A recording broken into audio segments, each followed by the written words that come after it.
안녕하세요. 인간 같지도 않은 남편과 이혼한 30대 여성입니다.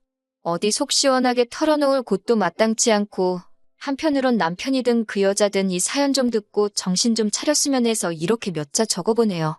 왕년에 고생 한 번 안 하는 사람 없다지만 제 인생도 참 박복합니다.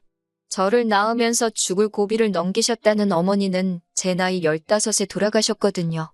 그리고 한 1년은 할머니와 함께 지냈는데 할머니가 저를 어찌나 미워하시던지요. 딸이라서 밉다, 키가 커서 싫다, 지 애미 잡아먹은 X. 사춘기로 한참 예민하던 시기에 할머니의 폭언에 얼마나 시달렸는지 몰라요. 그런 와중에 저희 아버지는 돈 벌어온다고 집안 곳곳을 전전하셨다 들었는데 그러다 하루는 아버지보다도 한참 어려 보이는 여자를 데려왔습니다. 새어머니라 하더군요. 새어머니만 놓고 이야기하자면 나쁜 분은 결코 아니셨어요. 하지만 그땐 저도 어렸으니 새어머니한테 어떻게 다가가야 할지 몰랐고 새어머니도 어떻게 엄마 노릇이란 걸 해야 하는지 감을 못 잡는 눈치였네요. 게다가 아버지가 출근하고 나면 할머니는 새어머니를 정말 못살게 괴롭혔어요. 별것도 아닌데 손이 크네, 엉덩이가 가볍네 어쩌네 저쩌네 그냥 넘어가도 될 것 같은 일들로 새어머니한테 화를 내고 소리를 지르고 그리고 아버지는 그런 새어머니를 지켜주지 못하시대요. 그도 그럴 것이 어려서는 잘 몰랐는데 돌아가신 어머니 병원비다 뭐다 해서 아버지가 할머니한테 돈을 많이 가져다 썼던 모양이에요. 할머니도 할머니대로 다 큰 아들이 저러니 얼마나 답답했겠어요? 그러니 그 화풀이를 저한테 하다가 나중엔 애먼 새어머니한테 했던 거지요. 그리고 아버지는 자기 때문에 새어머니가 공경에 처하는 걸 뻔히 알면서도 나몰라라 하기 일쑤였고요. 결국 저희 새어머니는 아버지가 돈 벌어온다고 지방에 내려간 어느 날 오밤중에 흔적도 없이 사라졌습니다. 이후로 아버지가 어떤 심정으로 사셨는진 솔직히 모르겠어요. 단 한 번도 저에게 그 속을 내비치신 적이 없으니까요. 다만 새어머니까지 집을 떠나자 아버지는 완전히 일을 손에서 놓으셨습니다. 자식인 저는 눈에 보이지도 않았나 봐요. 하루가 멀다 하고 낮밤으로 술만 찾아대셨지요. 누가 술이라도 한 잔 사준다 하면 거절하는 법이 없었고요. 돌아가신 그날도 동네 아저씨들하고 술을 드셨대요. 한 아저씨가 데려다 준다 하는 걸 아버지가 자긴 멀쩡하다고 고집을 피우곤 혼자 집으로 향하셨다는데 경찰한테 전화를 받고 병원으로 가니 이미 싸늘하게 식어버린 아버지가 저를 기다리고 계셨습니다. 도로에서 자동차 세대에 연달아 치이셨다고요. 저희 아버지 사건은 뉴스에도 나오고 잠깐이나마 세상을 떠들썩하게 했지만 금방 또 잊혀졌어요. 세상살이가 원래 그렇잖아요. 이후로 저는 다시 할머니와 둘이 지내게 되었는데 이렇게 표현해도 될지 모르겠지만 사는 게 아니대요. 아버지가 그랬듯이 할머니도 술을 찾기 시작하셨고 언젠가 한 번은 저더러 공부는 해서 뭘 하냐며 제 교과서를 다 찢어버리셨지요. 그러다 고등학교를 졸업한 다음 날 할머니가 저를 불러 200만 원을 손에 쥐어주시더니 나가랍니다. 저를 보면 돌아가신 어머니 아버지 생각이 나서 억장이 무너진다고 당신 앞에서 사라지라대요. 그렇게 집을 나왔어요. 아니, 쫓겨났어요. 그리고 이후로 주변 사람들에게 물어물어 공장에 취직을 하게 되었고요. 공장 생활은 생각보다 나쁘지 않았습니다. 묵묵히 맡은 일만 잘하면 매달 꼬박꼬박 월급이 들어오니 그 돈 모으는 재미로 살았지요. 그러다 제 나이 25에 지금의 남편을 소개받았습니다. 이후로 6개월의 짧은 연애를 하고 단촐한 결혼식을 올리며 부부의 연을 맺었네요. 결혼할 때 제가 모아둔 돈과 남편이 모아둔 돈으로 작은 전세방을 구했어요. 시부모님은 부모 없는 제 처지가 마음에 안 든다며 전혀 도움을 안 주셨고요. 그러다 제가 결혼한 지 반년 만에 임신을 하면서 공장을 관두게 되었습니다. 어머님이 첫째는 무조건 아들을 낳아야 한다고 어찌나 유난이셨는 제 귀에 딱지가 않는 기분이었지요. 그리고 다행히 어머님의 바램대로 저는 10달을 꼬박 채운 뒤 아들을 낳았습니다. 그제서야 어머님께 며느리로 인정을 받았어요. 내 배 아파 낳은 아들, 그리고 남편, 시부모님, 비로소 내 가족이 생겼다는 그 기쁨과 행복은 어디 견줄 것이 못 되었지요. 하지만 그 행복은 오래가지 못했습니다. 아들이 2돌을 막 지났을 때 남편에게 여자가 있다는 사실을 알게 되었거든요. 주말이었는데 이른 아침부터 남편이 회사에 가서 확인할 게 있다며 집을 나서더라고요. 그런데 점심때가 지나도 집에 오지도 않고 혼자서 고생하는 남편을 생각하니 안쓰럽더군요. 그래서 아들 얼굴 보고 힘내라는 뜻으로 영상통화를 걸었습니다. 그런데 몇 번이고 신호가 가도 전화를 안 받는 거예요. 그래서 어쩔 수 없이 포기하고 있는데 남편한테 전화가 걸려왔어요. 얼른 받았더니 남편이 누구랑 이야기를 하고 있더라고요. 전에도 종종 휴대폰을 엉덩이로 잘못 눌러서 엉뚱한 데다 전화를 걸곤 했는데 이번에도 그런 모양이었지요. 그래서 전화를 끊으려고 하는데 어떤 여자가 남편한테 오빠 어쩌고 그래요. 그때부턴 저도 모르게 입을 틀어막고 여자가 하는 말에 귀를 쫑긋 세웠습니다. 30초 남짓의 짧은 대화였지만 둘이 어떤 사이인지는 알고도 남을 만큼 저질스러운 대화가 오고 가더군요. 휴대폰을 들고 있던 제 손이 바들바들 떨리고 있었네요. 남편은 그날 늦은 밤이 돼서야 들어왔습니다. 남편에게 데이트는 잘했냐고 물으니 남편이 뜬금없이 그게 무슨 소리냐고 그래요. 그래서 아까 휴대폰으로 당신이 생중계해주지 않았냐 했지요. 그러자 남편이 허겁지겁 자기 휴대폰을 확인하더니 되도 않는 변명을 늘어놓더군요.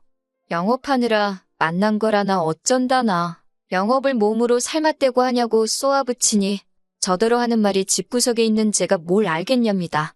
그러면서 저더러 거울 좀 보래요. 일주일 중 하루 쉬는데 너가 남자면 너 같은 여자랑 집구석에 있고 싶겠냐고요. 비참하고 화도 나고 더 속상한 건 이럴 때 전화할 친정도 친구도 없다는 사실이었어요. 그런데 누구한테라도 이야기를 하지 않으면 속이 까맣게 타들어갈 것 같더라고요. 그래서 고민 끝에 같이 공장에서 일하던 언니한테 전화를 걸었습니다.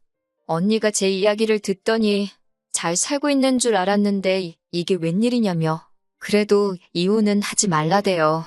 지금 네가 가진 게 뭐가 있냐고 이혼하면 그 XX들만 좋은 일 시키는 거라고요.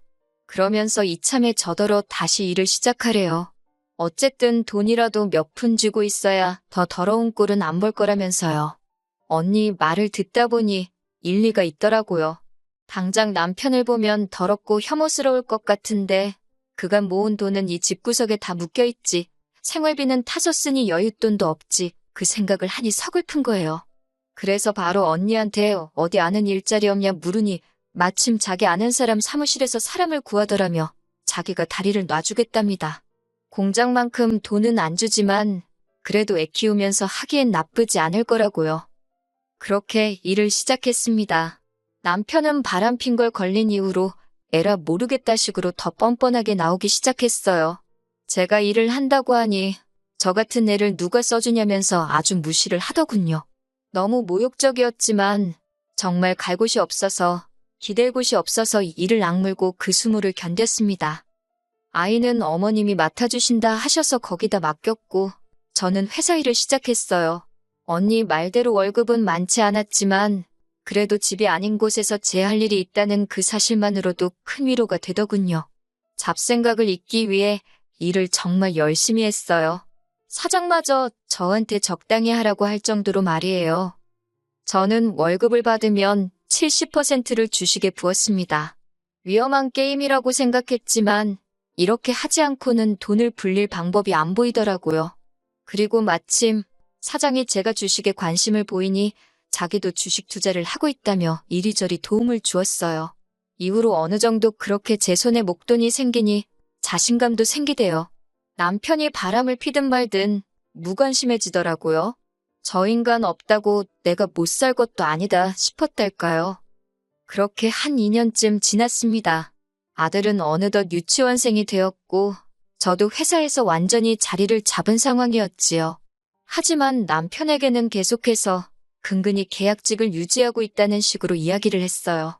혹시나 저한테 돈이 있는 걸 알면 어떻게든 뺏으려 들진 않을까 걱정이 되었거든요. 그리고 여자의 눈이 멀어서 그런 건지 제 말을 그냥 고지고대로 믿대요. 아니, 어쩌면 그냥 관심이 없었던 걸 수도 있고요. 솔직히 말하자면 가정은 지키고 싶었어요. 남편이 미워서 정말 죽기를 바란 적도 있었지만 그래도 아들을 위해서 이혼만은 안 하고 싶었지요. 어머님 아버님과는 원만하게 지내고 있었으니 남편만 제자리를 찾으면 될 것 같았거든요. 그래서 내가 좀 잘해볼까, 그러면 저 사람 마음이 돌아올까 그런 바보 같은 생각도 몇 번을 했었고요. 하지만 결국 저희 아들의 초등학교 입학을 앞두고 남편이 저한테 이혼하자고 하대요. 이대로는 더 못 살겠다고. 그리고 그 여자가 임신을 했답니다. 저더러 그 애를 키워줄 거 아니면 이제 그만 자기를 놔달래요. 그런 소리까지 들은 마당에 껍데기만 잡고 살면 뭐하나 싶대요. 그래서 그러자 했어요. 그리고는 남편더러 대신 이 전세집 보증금은 전부 내가 갚겠다. 아들은 데려가라 했습니다. 변명같이 들리겠지만 저 혼자서 아들을 잘 키울 자신이 없었거든요. 그나마 어머님 아버님도 손자인 아들한테는 껌뻑 죽고 남편도 아들한테는 자상하고 좋은 아빠였으니 엄마인 저랑 단둘이 있는 것보단 낫겠다 싶어서 내린 결정이었네요. 재산이고 양육권이고 변호사 선임해서 깔끔하게 처리하면서 이혼하니까 3달도 채 안 걸리더라고요. 3달 동안 남편은 보란듯이 그 여자 집에 가 있었고 저는 평소와 다름없이 생활했습니다.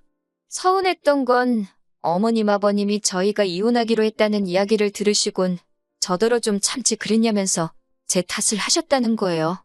말이라도 아들 그렇게 키워서 미안하다 그런 소린 안 하시더군요.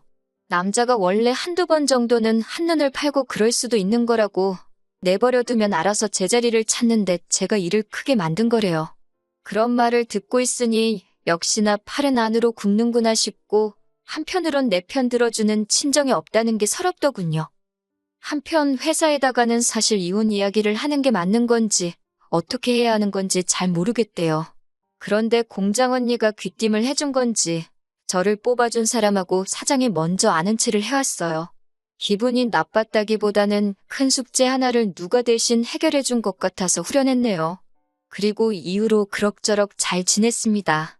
아들이 보고 싶어서 밤새 눈물로 지샌 날도 있었지만 마음을 독하게 먹고 버텼지요. 그게 아들을 위한 길이라고 생각했으니까요.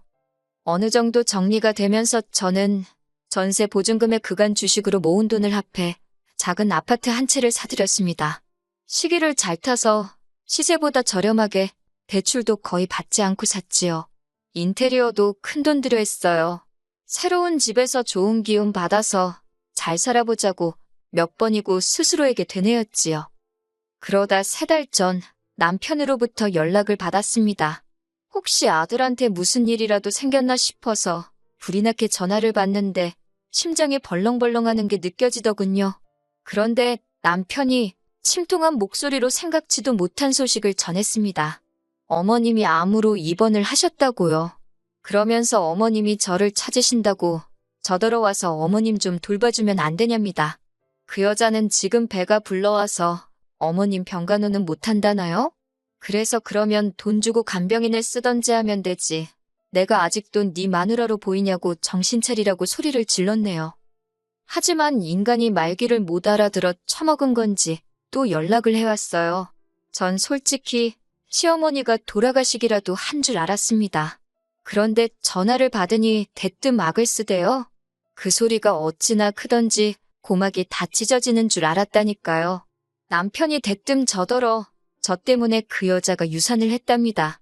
밑도 끝도 없는 남편의 말에 황당해서 그게 무슨 소리냐니가 제가 어머님 병간호를 안 해줘서 그 여자가 병간호를 했다나요? 어이가 없어서 간병인을 쓰면 되지. 그걸 왜 임산부를 시켰냐고 쏘아붙였지요. 그랬더니 그 여자가 어머님한테 잘 보이고 싶다면서 자진해서 한다고 했대요. 더 어이가 없었지요. 지가 한 걸 왜 나한테 날린가 싶어서. 그런데 어머님이 자꾸 그 여자 하는 것마다 저랑 비교를 하셨나 봐요. 그 여자가 스트레스 받는다고 몇 번을 이야기하더니 결국 출산을 한 달도 안 남기고 애를 잃었다고요. 듣고 있으니 그 여자도 어지간히 멍청하네 싶으면서도 그게 왜 내 탓이라는 건지 점점 화가 나는 거예요. 결국 열받아서 이게 다 당신이 남한테 피해주고 살아서 주변 사람들이 벌 받는 거라 했습니다. 네가 남의 가슴에 못 박은 거 지금 돌려받는 거라고 다 네 업보 때문이라고요. 그러면서 애 하나로 끝날 것 같냐고 지금 생각해보면 꽤나 잔인한 말을 퍼부었던 것 같아요. 솔직히 제가 남편 뺨을 올려치거나 그런 건 아니지만 정말 신이 있구나 싶어서 무섭기도 하고 남편이 처한 상황이 고소하기도 하고 그래요. 카르마라는 게 정말 있기는 한가 봅니다. 아, 그리고 이런 와중에 속 편한 소리 같지만 저는 회사 사장님하고 조금씩 서로를 알아가 보기로 했어요. 그리고 아들에 대한 친권과 양육권을 되찾아오기 위해 변호사도 선임했고요. 하루빨리 모든 게 정리가 돼서 제 인생에도 따뜻한 봄날이 찾아오면 좋겠습니다.